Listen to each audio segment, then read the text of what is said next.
দেখেন, এই খেজুর গাছটার উপরে একটা কাকের বাসা আছে। এই বাসাটার মধ্যে কতগুলো কাক অবস্থিত। ওই কাকগুলো ধরার জন্য বিড়ালটা কত যুদ্ধ করতেছে। প্রায় 10 মিনিট অপেক্ষা করার পর এখন নিচের দিকে নামতেছে। দেখেন কিভাবে নামতেছে।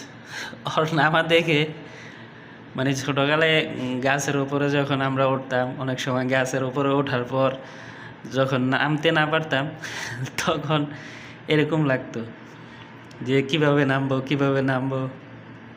দেখেন, ও এক হাত দিচ্ছে এক হাত নামতেছে, এক হাত দিচ্ছে এক হাত নামতেছে। খুব টেনশনে পড়ে গেছে কীভাবে নামবে। লাস্ট পর্যন্ত দেখেন কী হয়। এটাকে ভিডিও করার জন্য আশেপাশে অনেকে ভিডিও করতেছে, তার মাঝে আমিও ভিডিও করলাম। ভিডিও করার পর মানে অনেকক্ষণই দেখলাম যে খুব ভালো লাগলো। লাস্ট পর্যন্ত যখন নিচে নামার পর্যায়ে চলে আসছে, দেখেন কি একটা মনে হয় যে খুব আনন্দিত, ঠিক আছে। আর নিচে নামার পরে দেখেন, আর এটাকে ধরার পরে দেখেন খুবই ঠান্ডা একটা বিড়াল, মানে খুবই নর্মাল। দেখেন খুলে নেওয়ার পরে কোনো বিরক্ত হয়নি আপনার।